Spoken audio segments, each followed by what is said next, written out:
ये बात कर लेते हैं अगली बड़ी खबर की रुख करते हैं उत्तर प्रदेश की राजधानी लखनऊ का, जहां पर घोसी विधानसभा का उपचुनाव है। कल 5 सितंबर को उपचुनाव की वोटिंग होगी। आज को उपचुनाव की मतगणना होगी। दोनों दल के लिए सीट प्रतिष्ठा का मुद्दा बनाया हुआ है। निष्पक्ष चुनाव कराना बड़ी चुनौती है। निर्वाचन आयोग के लिए एक बड़ी चुनौती सामने है कि निष्पक्ष चुनाव हो और ये चुनाव शांतिपूर्ण तरीके से संपन्न हो सके।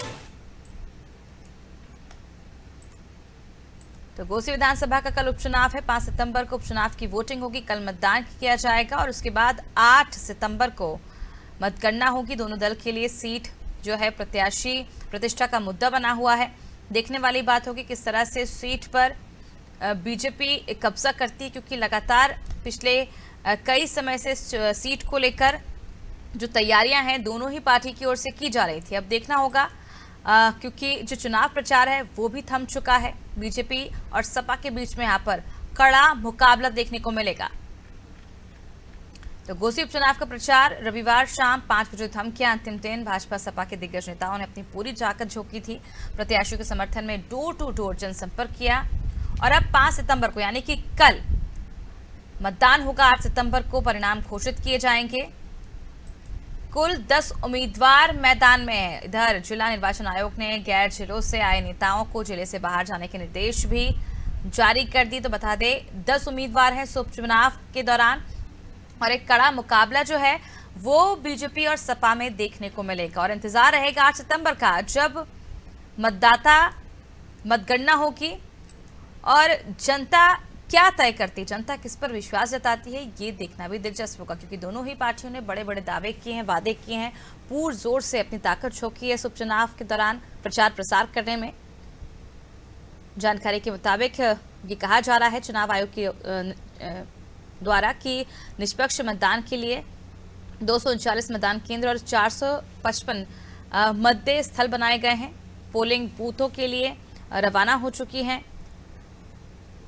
और इसके साथ ही प्रचार अवधि समाप्त होने के बाद सार्वजनिक सभा जुलूस आदि पर प्रतिबंध लगा दिया गया है। नियमों का उल्लंघन करने वालों के खिलाफ सख्त से सख्त कार्रवाई भी की जाएगी। चुनाव प्रचार के अंतिम दिन भाजपा प्रत्याशी के समर्थन में रोड शो निकाला गया था।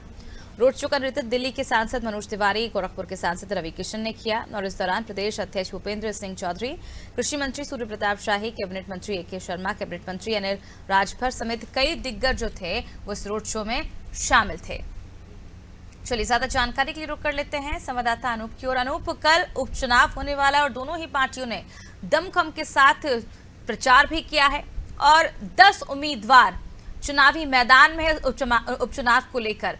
क्या लगता है दोनों के लिए क्या बड़ी चुनौती है? विधानसभा में भले ही 10 उम्मीदवार है, लेकिन मेन मुकाबला समाजवादी पार्टी और भारतीय जनता पार्टी के बीच में है।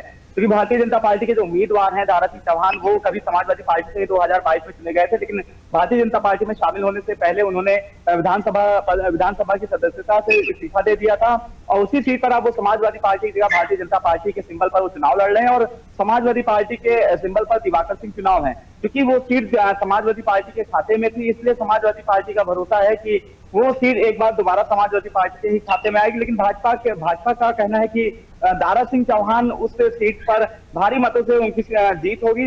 लेकिन समाजवादी पार्टी को अगर बात करें, इंडिया और ये लड़ाई इंडिया बनाम एनडीए के तहत हो गई है, क्योंकि समाजवादी पार्टी को कांग्रेस ने, अपना दल कमेरावादी ने और आरएलडी ने, तीनों पार्टियों ने ही समर्थन दे दिया और वहां का जो दलित वोट है उस पर सभी की निगाहें हैं और ऐसे में दोनों ही पार्टियों के लिए ये सीट साख पे बनी हुई है, क्योंकि समाजवादी पार्टी कह रही है कि वो सीट उनके खाते में ही आएगी, जबकि भारतीय जनता पार्टी का कहना है कि आजमगढ़ की तरह ये सीट भी समाजवादी पार्टी के खाते से निकलकर भारतीय जनता पार्टी के खाते में आ जाएगी। हालांकि इस चुनाव को लेकर तमाम तरह की शिकायतों का भी दौर चला है, क्योंकि समाजवादी पार्टी लगातार इस चुनाव को लेकर लोगों को वहां घोसी जो विधानसभा उपचुनाव हो रहा है वहां के लोगों को डराने धमकाने का तथा सरकारी मशीनरी का दुरुपयोग करने का आरोप निर्वाचन आयोग में लगाया है। बिल्कुल, चुनावी समय है और ऐसे में उपचुनाव को लेकर जो आरोप प्रत्यारोप का दौर शुरू है वो देखना है। हालांकि नतीजे तय करेंगे कि आखिर किस पार्टी पर विश्वास किया जा रहा है जनता की ओर से, क्योंकि घोसी उपचुनाव को लेकर जो तैयारियां हैं दोनों ही पार्टियों की ओर से लगातार की जा रही थी और अब देखना होगा 8 तारीख को कि